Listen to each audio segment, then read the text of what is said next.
நாளிலுமாய் கூட ஒரு வசனத்தை வாசித்து சற்று நேரம் தியானித்து நாம் நிறைவு செய்ய போகிறோம். சங்கீதங்களின் புஸ்தகம் 33ஆம் சங்கீதம், சங்கீதம் 33 வசனம் 16, 17 ஆகிய 2 வசனங்களை நாம் வாசிக்கலாம். சங்கீதம் 33 வசனங்கள் 16, 17 ஆகிய 2 வசனங்களை.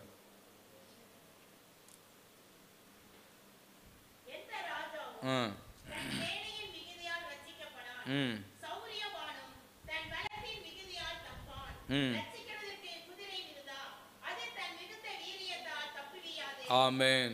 சங்கீதக்காரன் சொல்லுகிறார், எந்த ராஜாவும் தன் சேனையின் மிகுதியால் ரட்சிக்கப்படான், சௌரியவானும் தன் பலத்தின் மிகுதியால் தப்பான். அல்லேலூயா. இந்த வசனம் என்ன சொல்லுகிறது? இன்றைக்கு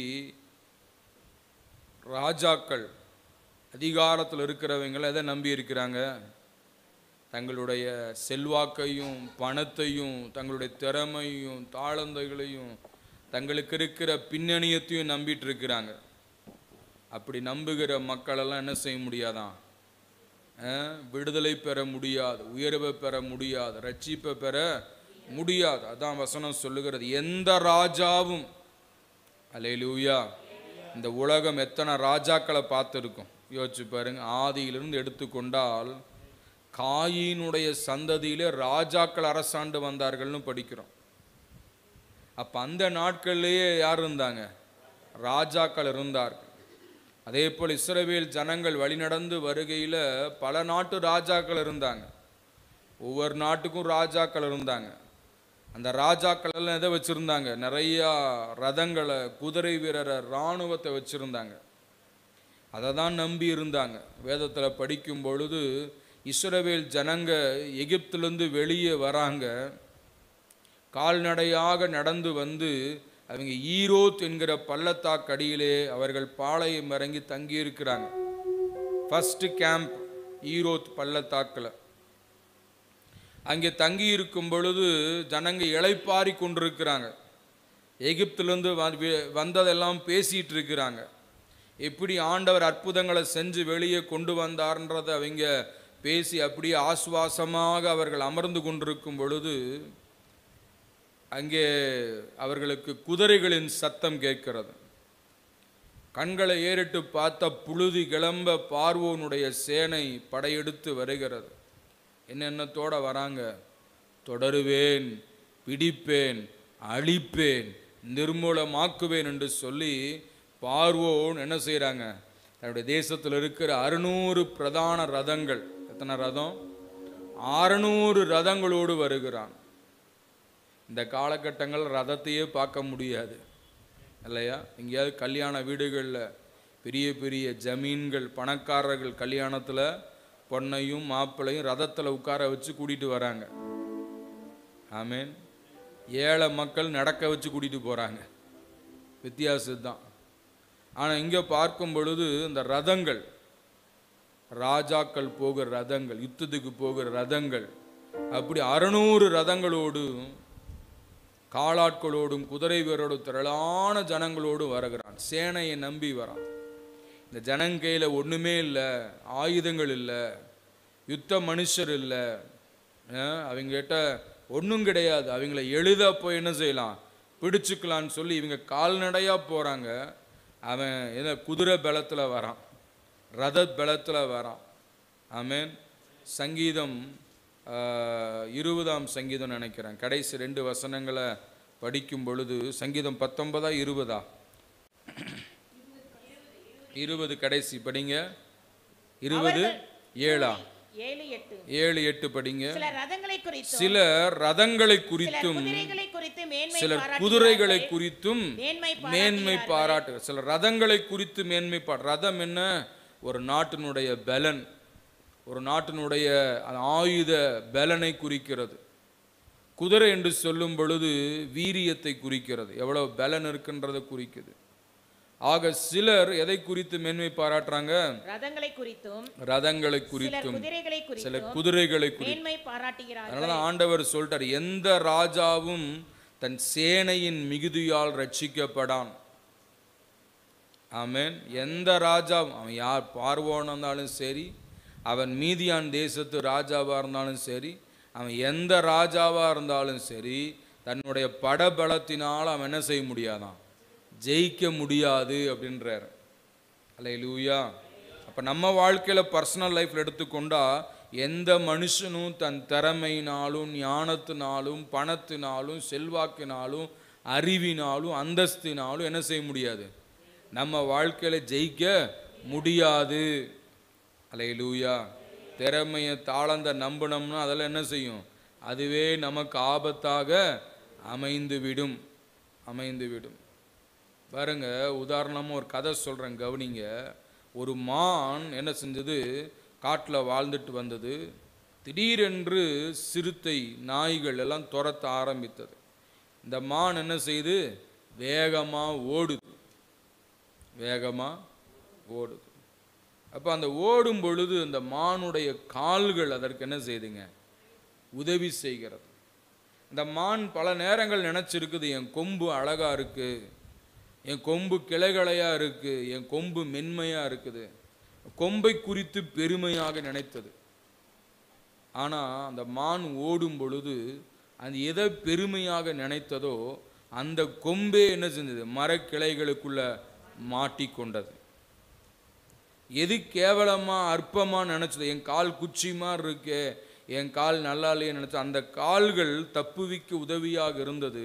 ஆனால் பெருமையாக நினைத்த கொம்பு சிக்கி கொண்டபடியினாலே அது என்ன செய்ய முடியல, ஓட முடியல. அந்த மாதிரி எதெல்லாம் நம்ம வாழ்க்கையில் மேன்மையாக உயர்வாக நமக்கு தகுதியாக தெரியுதோ அதுவே நமக்கு ஆபத்தாக அமைந்துவிடும். அல்லேலூயா. ஆமென். ஆக தேவ பிள்ளையே, வசனம் என்ன எந்த ராஜாவும் தன் சேனையின் மிகுதியால் ரட்சிக்கப்படான். இப்படி எல்லாம் நினைச்சிட்டு வந்த பார்வோனுடைய சேனை என்னாச்சுங்க, அந்த இஸ்ரவேலின் சேனைக்கு பின்பதாக கடலுக்குள்ள நுழைஞ்சிட்டானுங்க. ஆபத்தை தெரியாம என்ன செஞ்சான், கடலுக்குள்ள நுழைஞ்சிட்டான். நுழைஞ்ச உடனே என்னாச்சு பாருங்க, கொஞ்ச நேரத்துக்குள்ளார அவன் வருத்தத்தோடு அந்த ரதத்தை நடத்துகிற மாதிரி ஆயிடுச்சு. ஏன்னா தேவன் என்ன செஞ்சாருங்க, பரலோகத்திலிருந்து தம்முடைய பிள்ளைகளுக்காக யுத்தம் பண்ண தொடங்கிட்டார். அல்லேலூயா. அந்த மாதிரி பலத்தை நம்பி, திறமையை நம்பி, சாமர்த்தியத்தை நம்பி வருவான். அவனுக்கெல்லாம் ஆண்டவர் என்ன செய்வாருங்க, ஏதோ ஒரு கலக்கத்தை கொடுப்பார். அல்லேலூயா. சவுல் ராஜா எப்போ போனாலும் தாவீதை கொல்லுவதற்காக 3000 பேரோட போவார். எப்போ போனாலும் 3000 பேரோட போவார். தாவீது சொல்கிறான், நானோ ஒரு புழு, நானோ ஒரு பூச்சி, நானோ ஒரு தெல்லு பூச்சி, இந்த தெல்லு பூச்சியாக இந்த ராஜா தேடி வராரு அப்படின்னு சொல்லி தாவீது பயந்து பயந்து பயந்து ஒளிந்து கொள்ளுவான். நடந்தது என்ன, கில்போவா மலையில் நடந்த யுத்தத்தில் சவுல் பட்டயத்தை நட்டு அதில் சாய்ந்து விழுந்து தன் உயிரை மாய்த்து கொண்டான். ஆமென். எவன் படபலத்தை நம்பினானோ, எவன் திறமையை நம்பினானோ, எவன் சாமர்த்தியத்தை நம்பினானோ அவனுடைய முடிவு என்னாச்சுங்க, அவன் நெட்ட பட்டயத்தில் அவனே விழுந்து மடிந்து போனான்.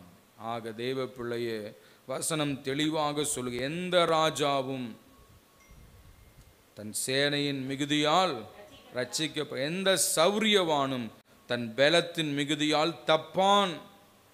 தப்ப முடியாது. ஆமென். இங்கே ஓடி தப்பிச்சிருவேன், அங்கே ஓடி தப்பிச்சிரு. சில பேர்லாம் இப்படி திறமையாக யோசிப்பாங்க, நான் இப்படி பண்ணிடுவேன், இந்த பணம் வந்து அதை கட்டிடுவேன், இதை செஞ்சிருவேன், வீட்டை வாங்கிடுவேன், நிலத்தை வாங்கிடுவேன், கட்டிடுவேன், சாதிச்சிருவேன், பண்ணிடுவேன்பாங்க. அங்கே ஒன்றும் வராது. அல்லேலூயா. ஆமென். ஆக நம்ம யார் மேல் நம்பிக்கை வைக்கணும், கர்த்தர் மேல் நம்பிக்கை வைக்கணும். நம்முடைய நம்பிக்கையெல்லாம் கர்த்தர் மேலே தான் இருக்கணும். அல்லேலூயா. ஆமாம். ஒவ்வொருவருக்கும் என்ன செய்யணும், அந்தந்த நேரம் வரணும், அந்தந்த தேவ செயல் வாழ்க்கையில் வெளிப்படணும். ஆக எந்த சௌரியவானும் தன் பலத்தின் மிகுதியால் ரட்சிக்க தப்பான். தப்பவே முடியாது. உலகத்தில் நம்ம நிறைய விஷயங்களை கேள்விப்படுறோம்.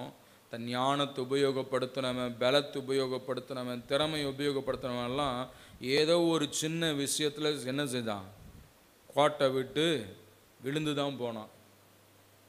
ஆமேன், அல்லேலூயா.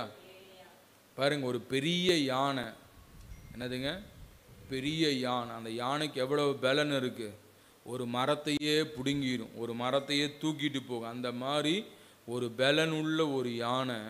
அந்த யானையினுடைய காதில் ஒரு சின்ன எறும்பு போச்சுன்னா போச்சு, அவ்வளவுதான், யானை செத்து போயிடும்.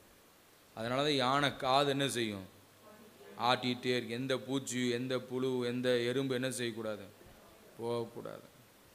பெரிய பலம் வாய்ந்ததுனால ஒரு சின்ன எறும்பு போதும். அந்த மாதிரி ஒரு பெரிய ஞானவான் அறிவாளி எவ்வளோ பெரிய ஆளுந்தான் ஒரு சின்ன விஷயத்தில் கோட்டை விட்டான்னா போச்சு. சில பேர் பாருங்க, திருடுறவன், கொலை பண்ணுறவன், குற்றம் பண்ணுறவெல்லாம் மாஸ்டர் பிளான் போடுவான், போட்டு சாதிச்சிருவான். ஆனால் அவன் தப்பிச்சு போக முடியாது, பிடிச்சிருவாங்க அவனை. ஆமேன். எங்கேயும் தப்பிக்க முடியாது. எந்த சௌரியவானும் தன் பலத்தின் மிகுதியால், அவன் எங்கே போனால், எந்த நாட்டுக்கு போனாலும் சரி, எந்த தலைமறைவாக இருந்தாலும் என்னைக்காவது ஒரு நாள் என்ன செய்வான், பல நாள் திருட ஒரு நாள் அகப்படுவான். அல்லேலூயா, ஆமேன். ஆமாம், அந்த ஒசாமா பின் லேடன் என்று சொல்லி ஒரு தீவிரவாத இயக்கத்தினுடைய தலைவன். அவர் பார்த்திங்கன்னா அமெரிக்காவில் ட்வின் டவர்ஸ்ன்னு சொல்லுவாங்க, உலக வர்த்தக மையம்.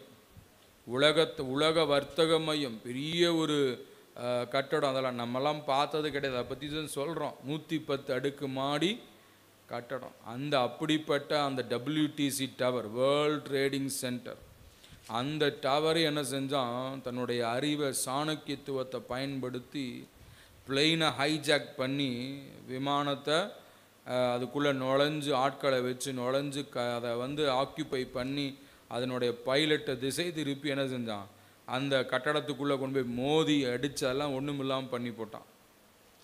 அவ்வளோ பெரிய அந்த ஒசாமா பின் லேடன் என்ன செஞ்சார், ஒரு பெரிய ஈராக்லேயோ ஈரான்லேயோ ஒரு பெரிய அரண்மனையில் நிலத்துக்குள்ளே அவர் அண்டர் கிரவுண்டில் தங்கியிருந்தார். அப்படிப்பட்டவர் திடீரென்று அமெரிக்க இராணுவம் நிலையாத நேரத்தில் என்ன செஞ்சதுங்க, அவரை பிடிச்சு தூக்கிட்டு போய் கொன்று என்ன செஞ்சாங்க, கடலில் போட்டாங்க. எங்கே போட்டாங்கன்னு தெரியாது. அவ்வளோ சிம்ம சொப்பனமாக திகழ்ந்த அந்த மனுஷனை ஒரு நிமிஷத்தில் என்ன செஞ்சாங்க, பிடிச்சிட்டு போய் கொன்று கடலில் போட்டாங்க. புரியுதுங்களா? எந்த சௌரியவானும் என்ன செய்ய முடியாது, தப்பவே முடியாது. ஆமேன். சதாம் ஹுசேன்றவர் அப்படிதான், தப்பவே முடியாது. ஆமேன். ஆக தேவப்பிள்ளை, எந்த சௌரியவானும் தன் பலத்தின் மிகுதியால் தப்பா. அன்னைக்கு நினச்சிட்டு இருக்கிறாங்க, நம்ம சாதிச்சிட்டோம், நம்ம பண்ணிட்டோம், நம்ம செஞ்சிட்டோம், அவ்வளவுதான் அப்படின்னு சொல்லிட்டு. ஆனால் ஆண்டவர்கிட்ட என்ன செய்ய முடியாது, தப்பிக்கவே முடியாது. தாவீது சொல்றார், where can I flee from your presence lord. உம்முடைய சமூகத்தை விட்டு நான் எங்கே ஓடுவேன்ப்பா? நான் சமுத்திரத்துக்கு போனாலும், சமுத்திரத்தின் கடையாந்தரங்களில் போனாலும் அங்கேயே இருக்கிறீர். நான் பாதாளத்துக்கு போனாலும் அங்கே இருக்கிறீர். நான் வானத்துக்கு போனாலும் அங்கே இருக்கிறீர். நான் எங்கே போனாலும் அங்கே இருக்கிறேன். அவர்னாச்சும் கடல் கடியில் போனார், நமக்கு நீச்சலே தெரியாது, ஒன்றும் தெரியாது, எங்கே போக முடியும்? அல்லேலூயா. எங்கே போய் ஒளிய முடியும்? ஆமேன். வீட்டுக்குள்ளே தான் ஒளியும். வீட்டுக்குள்ளே தான் பிள்ளைங்க ஒளியிற விளையாட்டு விளையாடுவாங்க, சின்ன பிள்ளைங்க. எங்கே போய் கதவு சந்தில் ஒளிவான், கதவு திறந்தானே நசுக்கிடுவாங்க, அவ்வளோதான். ஆக எங்கே போய் ஒளிஞ்சாலும் நான் அங்கேயும் இருக்கிறேன். எங்கே உம்முடைய சமூகத்தை விட்டு போக முடியும்? cannot flee from your presence. wherever I go you are there. அல்லேலூயா. ஆக எங்கேயும் ஓடாமல் இருக்கிற இடத்துலையே என்ன செய்யணும், நம்ம ஒப்பு கொடுக்கணும். அல்லேலூயா. இங்கே இந்த கூட்டத்துக்கு போகிறேன், அந்த கூட்டத்துக்கு போகிறேன், அந்த சபைக்கு போகிறேன், அந்த சபைக்கு போகிறேன், இந்த ஜபங்களுக்கு போகிறேன், அங்கெல்லாம் போய் இங்கே திருந்தாதால் அங்கே போய் திருந்த முடியாது. இங்கே இருக்கிற இடத்துல என்ன செய்யணும், திருந்தணும். குடும்பத்தை விட்டு போயிடுவேன், அங்கே போயிடுவேன், இங்கே போயிடுவேன், அங்கே போனாலும் என்ன செய்ய முடியாது, திருந்த முடியாது. அப்போது திருந்துறவன் எங்கே இருந்தாலும் என்ன செய்வான்? நான் சில நேரம் சொல்லுவேன், இந்த குடிக்கிற ஆளுங்கிட்ட சத்தியத்தை சொல்லும் பொழுது அவங்க சொல்லுவேன், ஐயா கொஞ்சம் கொஞ்சமாக விட்டுறேன், அப்படி சொல்கிற ஆள் விடவே மாட்டான். ஒரே அடியே இன்னைக்கே விட்டுறேன்னு சொல்கிறாங்க பாரு, அவங்க தான் விடுவான். கொஞ்சம் கொஞ்சமாக விடுறேன்னு சொல்கிறவன் அப்படியே அவனுக்கு விடுறதுக்கு மேலே எண்ணம் இல்லை. அல்லேலூயா. ஆக எந்த சௌரியவானும் தன் பலத்தின் மிகுதியால் தப்பான். ரட்சிக்கிறதற்கு குதிரை விருதா, அது தன் மிகுந்த வீரியத்தினால். ஆமாம், சில பேர் மற்றவங்களை நம்பிட்டு இருக்கிறாங்க. இவங்க உதவி செய்வாங்க, அண்ணன் வருவான், தம்பி வருவான், சொந்தக்காரன் வருவான், கட்சிக்காரன் வருவான், உறவுக்காரன் வருவான், ஊருக்காரன் வருவான், எவனும் வரமாட்டான். குதிரை தன் மிகுந்த வீரியத்தினால் தப்புவிய. சில நேரம் குதிரை மேலே ஏறி சவாரி பண்ணுவாங்க. அந்த குதிரையை என்ன செய்யும், கால் பின்னங்காலை தூக்கி வளட்டுச்சுன்னா உட்கார்ந்து இருக்கிறவன் என்ன செய்வான், விழுந்துருவான் கீழே. குதிரையை நம்பி குதிரையில் ஓடி போய் தப்பிச்செல்லாம் குதிரையை என்ன செய்யும், கீழே விழுக்காட்டிட்டு போயிடும். குதிரைக்கு பின்னாடி போகவே கூடாது. ஆமென்.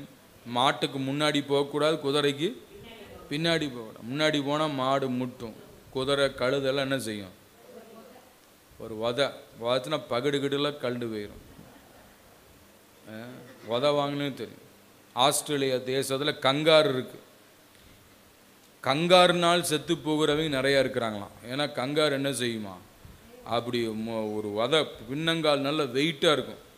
அப்படி இந்த கால் ரொம்ப நீளமாக இருக்கும். இந்த காலில் தான் தத்தி தத்தி போகும். முன்னாடி 2 சப்போர்ட்டு கால் இருக்கும், கீழே இருக்கிற கால் பெருசாக. அப்படி ஊனி ஒரு தட்டுச்சுன்னு வைங்க, அவ்வளோதான், செத்து போயிடுவாங்களாமா. எதுக்கு சொல்கிறேன், எந்த சௌரியவானும், அதாவது குதிரை தன் மிகுந்த வீரியத்தினால் தப்புவியாது. ஆனால் யாருக்கு விடுதலை கிடைக்குமா, தமக்கு பயந்து நமக்கு கிருபைக்கு காத்திருக்கிறவரின் ஆத்துமாக்களை மரணத்திற்கு விலக்கி விடுவிக்கவும். ஆமா, ஹல்லேலூயா. ஆண்டவருக்கு பயந்து ஆண்டவருக்காக காத்து கொண்டிருக்கிற பிள்ளைகளை ஆண்டவர் தப்புவிப்பார். ஹல்லேலூயா. எதுக்கு தப்புவிப்பாராம், மரணத்துக்கு விலக்கி விடுவிக்கவும். கடைசி சத்துரு மரணம். இந்த மரணத்துக்கு என்ன செய்வாராம், நம்மை விலக்கி விடுவிப்பார். கர்த்தரை நம்பினதுனால எத்தனையோ மரண பள்ளத்தாக்கிலிருந்து ஆண்டவர் விடுவித்து இருக்கிறார். அல்லேலூயா, ஆமென் சொல்லுங்களேன். சில பேருடைய வாழ்க்கையில் ஏற்பட்ட விபத்துக்கள், ஆபத்துக்கள், வந்த வியாதிகள், கொரோனா காலங்கள் எத்தனையோ பேர் செத்து போயிட்டாங்க. இந்த கொரோனா நம்ம கிராஸ் பண்ணி போயிருக்கோம், ஆனால் ஆண்டவர் தப்புவித்தார். அல்லேலூயா.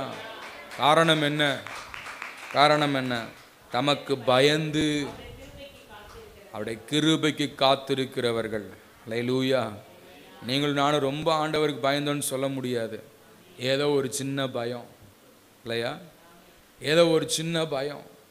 ஆமாம், அப்பா அப்படின்னு கூப்பிட்டு அந்த தயவு, அந்த உண்மையை ஒரு வார்த்தை கூப்பிட்டுருப்போம் பாருங்க, அப்பா என்னை காப்பாற்றுங்க, அப்பா எனக்கு உதவி செய்யுங்க. அல்லேலூயா. இந்த கொரோனா காலங்களில் பார்த்திங்கன்னா, அந்த ஆரம்பித்த அந்த கொஞ்ச நாட்கள் எல்லாம் லாக்டவுன் போட்டு அங்கங்கே செக்கப்புக்கு நிறுத்தி இருக்கிறாங்க, யாரும் வெளியே போக முடியாது. அந்த நாட்களில் எனக்கு பயங்கரமான ஃபீவர், காய்ச்சல் வந்துருச்சு. ஒரு நாள் அந்த மாதிரி காய்ச்சல் வந்ததில்ல, அப்படியே உடம்பு கொதிக்குது. எப்படின்னா ஒரு மாமிசத்தை வெட்டி அடுப்பில் போட்டு சூடுபடுத்தினா எப்படி இருக்கும், அந்த மாதிரி காய்ச்சல், கொதின்னு கொதிக்குது காய்ச்சல். ஆஸ்பத்திரிக்கு போகலன்னா வழி இல்லை. ஒரு தெரிந்த டாக்டர் ஆஸ்பத்திரிக்கு போனேன். அந்த அம்மா என்னை பார்த்துட்டே அந்த பக்கம் போயிட்டாங்க. பாஸ்டர்னு தெரியும், அதுக்கு முன்னாடி ரொம்ப நல்லா பழகுனாங்க, உதவி செஞ்சோம், அவங்களும் உதவி செஞ்சாங்க. ஆனால் அதுக்கப்புறம் அந்த டைமில் காய்ச்சல்னு போயிருக்கும் பொழுது அவங்க கிராஸ் பண்ணி போகிறாங்க, ஒரு பேச்சு இல்லை. இன்னொரு ஹாஸ்பிட்டலுக்கு போனோம், அங்கே கொரோனாவாக இருக்குமான்னு சொல்லி கொரோனாக்காக அனுப்புறதுக்கு ரெடி ஆயிட்டாங்க. உடனே நானும் பாஸ்டம் சொல்லாமல் வந்துட்டேன் வெளியே. கொரோனாக்கு அனுப்புனா இப்போ சானிட்டோரி அனுப்புகிறோன்னாங்க, வந்துட்டோம். காய்ச்சல் நிற்கவே இல்லை. அப்படி தான் கொரோனா டெஸ்ட் பண்ணுமே அப்படின்னு சொல்லிட்டு ஜிஹெச்சில் போய் பண்ணணும், டெஸ்ட் பண்ணணும், எல்லாம் நார்மல். ஆனால் காய்ச்சல் குறையல, கொதிக்குது. கிட்டத்தட்ட ஒரு 4-5 நாட்கள் நான் ஆண்டவர்கிட்ட சொல்கிறேன், அப்பா இவ்வளோ கஷ்டத்தை தாங்க முடியாது, எடுத்தாலும் நீங்கள் எடுத்துக்கோங்கப்பான்னு. அந்த அளவுக்கு பயங்கர கஷ்டம், உண்மையாக சொல்கிறேன். ஆனால் பாருங்கள், அந்த பலவீனத்திலிருந்தும் ஆண்டவர் தப்புவித்தார். அல்லேலூயா. அந்த காய்ச்சலை மாற்றினார். ஏன்னா ஒரு நேரம் ஜெபிச்சிருப்பேன், அப்பா தயவு செய்து எனக்கு உதவி செய்யுங்க, தயவு செய்து என்னை காப்பாற்றுங்க, தயவு செய்து எனக்கு இறங்குங்க. அவருடைய கிருபைக்கு, அவருக்கு பயந்து அவருடைய கிருபைக்கு காத்திருக்கிறவர்கள் ஆத்துமாக்களை, ஆமாம், அவருக்கு பயந்து, ஆமேன், வார்த்தைக்கு பயந்து, சத்தியத்துக்கு பயந்து, உண்மைக்காக வாழணுன்ற அந்த ஒரு காரியத்தை ஆண்டவர் நம்மள பார்த்துருப்பாருங்க. ஆகவே தான் நம்மளை ஜீவனோட வச்சிருக்கிறார். அல்லேலூயா. ஏன்னா இந்த சபையை பொறுத்தளவிற்கு பரிசுத்தத்தை குறித்து, சத்தியத்தை குறித்து பேசுகிறோம். அல்லேலூயா. பாருங்க, கடந்த நாட்களில் ஒரு சகோதரி பாவத்தில் வாழ்கிறவங்க சபைக்கு வந்தாங்க. இங்கே பேசப்பட்ட சத்தியம் அவர்களுக்கு உணர்த்தி வித்தது. உடனே யாருன்னு யோசிக்காதீங்க, உங்களுக்கு தெரியாது. சத்தியம் அவங்களோடு பேசினது. அந்த வார்த்தை கட்டுப்பட்டு பயந்து எனக்கு ஃபோன் பண்ணாங்க, ஐயா உங்கள் ஆலயத்துக்கு நாங்கள் வந்தோம், வார்த்தையினால் தொடப்பட்டேன், இன்றைக்கு என் பாவ வாழ்க்கையை விட்டு திரும்ப நான் விரும்புகிறேன். அல்லேலூயா. கர்த்தருக்கு பயந்து இந்த சபை சத்தியத்தை போதிக்கிறது, பாவத்தை பாவம் என்று கண்டித்து உணர்த்துகிறது, பாவத்தை மேல்பூச்சாக பூசி மொழுகி பாலிஷ் போட்டு போகிறதல்ல, உள்ளதை உள்ளதென்றும் இல்லதை மிஞ்சினது தீமையினால் உண்டாயிருக்கும். ஆகவே சத்தியத்தை சொல்லி ஜனங்களுக்குள்ள பரிசுத்தத்தை வலியுறுத்தும் பொழுது கர்த்தருக்கு பயப்படுகிற பயம் வருது, சத்தியத்துக்கு பயப்படுகிற பயம் வருது. எத்தனை பேர் விசுவாசிக்கிறீங்க? அல்லேலூயா. ஆக சத்தியத்துக்காக வாழும் பொழுது, உண்மைக்காக வாழும் பொழுது ஆண்டவர் என்ன செய்வாருங்க? மரணத்துக்கு நீங்கள் ஆக்கி ரட்சிப்பார். ஆமேன். ராஜாவாகி எசேக்கியா ஆண்டவருக்கு பயந்தான். அவன் தகப்பன் பேர் என்னங்க? அவன் தகப்பன் பேர் என்ன? மனாசே இல்லை, பையன்தான் மனாசே. அப்பா பேர் ஆகாஸ். ஆகாஸ் என்கிற ராஜா. ஆகாஸ் என்ன செஞ்சான்? ஆலய கதவை பூட்டி போட்டான். ஆலயத்துக்குள்ள விக்கிரக பலிபீடங்களை கொண்டு வந்துட்டான். ஆண்டவரை தேடாம போனான். ஆனால் அவன் பையன் மனாசே, அவன் பையன் எசேக்கியா ராஜாவை வந்த உடன் செஞ்ச காரியம், முதல்ல செஞ்ச காரியம் என்ன? ஆமாம், முதலாம் வருஷத்தில், as soon as he became king, he opened the doors of that temple of God. கர்த்தருடைய ஆலயத்தின் கதவுகளை திறந்து அந்த ஆலயத்தை சுத்தப்படுத்தினான், ஆலயத்தை துப்புரவாக்கினான், ஆலயத்தில் ஆராதனை முறைகளை கொண்டு வந்தான், பலி முறைகளை கொண்டு வந்தான். அவன் ஆலய கதவை திறந்தான். அல்லேலூயா. அவனுடைய அப்பா யாரு? ஆகாஸ். ஆலய கதவை பூட்டி போட்டவன். ஆனால் பையன் யாரு? ஆலய கதவை திறந்தவன். அதை போல உங்கள் முன்னோர்கள் ஆண்டவரை தேடாதவங்களா இருந்திருக்கலாம்.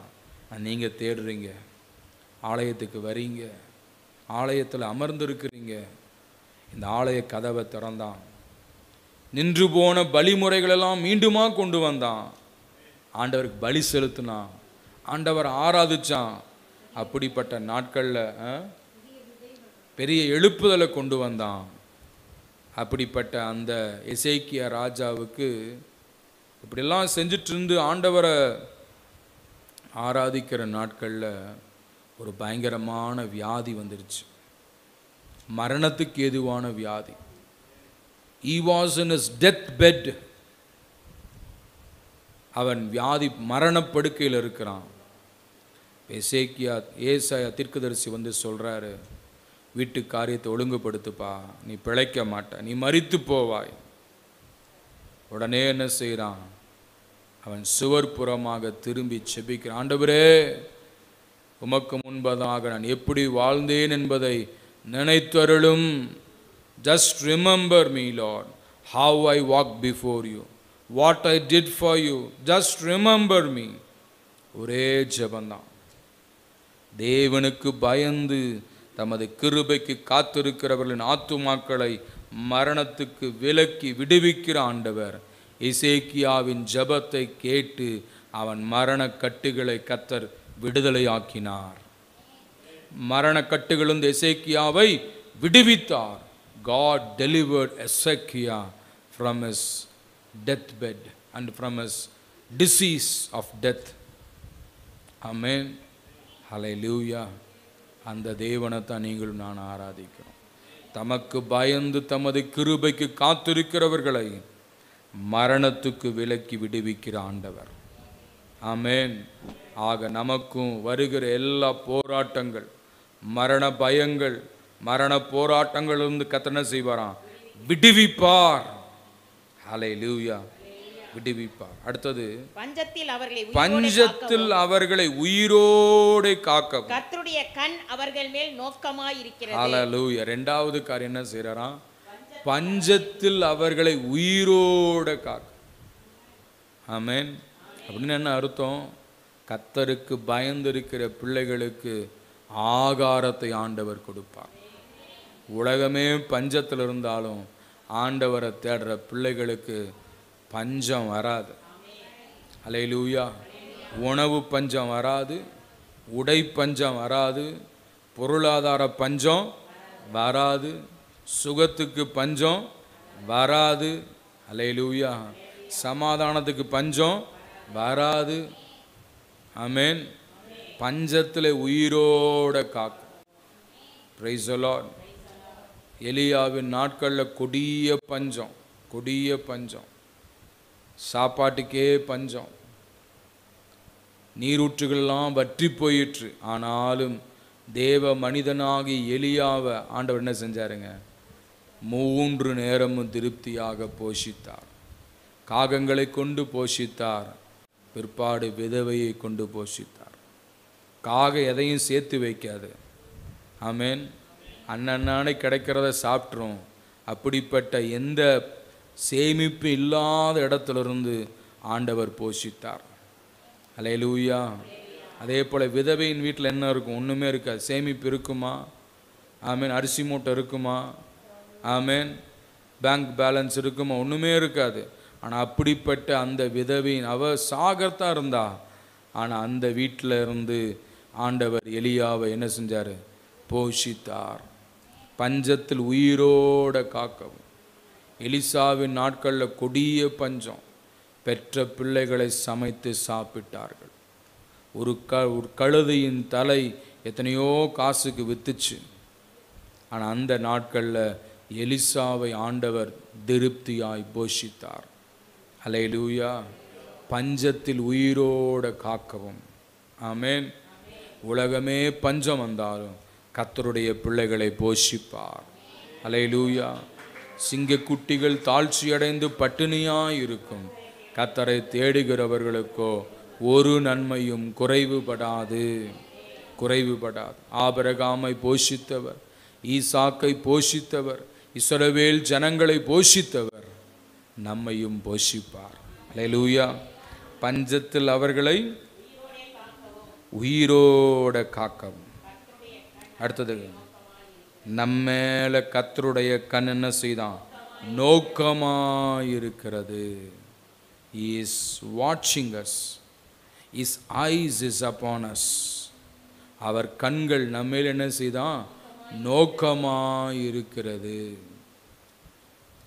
ஒரு நல்ல தாயானவள் தான் ஒரு பிள்ளையை கட்டி கொடுத்து அந்த பிள்ளை புருஷன் வீட்டுக்கு போயிருக்கிறான்னா, அந்த தாய் என்னைக்காவது டைம் கிடைக்கும்போது பிள்ளை வீட்டுக்கு போவாங்க. போய் பார்ப்பாங்க வீடு எப்படி இருக்கு. கிச்சனுக்கு போய் பார்ப்பாங்க, பாட்டிலெல்லாம் காலியாக இருக்குதா, இந்த அறையிலெல்லாம் பொருள் இல்லாமல் இருக்கா. பார்த்துட்டு வந்தாங்கன்னா என்ன செய்வாங்க? எப்படியாவது என் பிள்ளைக்கு இதெல்லாம் வாங்கி கொடுக்கணும் அப்படின்னு சொல்லிட்டு என்ன செய்வாங்க? உடனே வாங்கி கொடுப்பார்கள். அதான் நல்ல தாய். அல்லேலூயா. அதை போல ஆண்டவர் நம்முடைய வாழ்க்கையில் அவருடைய கண்கள் நம்மீது இருக்கும் பொழுது என்ன செய்வாருங்க? நமக்கு என்னென்ன தேவையோ நம் வாய் திறந்து கேட்கவே வேண்டாம், அது எல்லாவற்றையும் அவர் நமக்கு கொடுப்பார். அல்லேலூயா. கர்த்தருடைய கண்கள் என்ன செய்தான்? அவர்கள் மேல் நோக்கமா. எதுக்கு நோக்கமா இருக்கு? அவங்க நல்லா சாப்பிடணும், நல்லா வாழணும், நல்லா உடுத்தணும், நல்ல ஆசீர்வாதமாக இருக்கணும், நல்ல சமாதானமாக இருக்கணுன்றதுக்காக கர்த்தருடைய கண்கள் அவர்கள் மேல். எவர்கள் மேல்?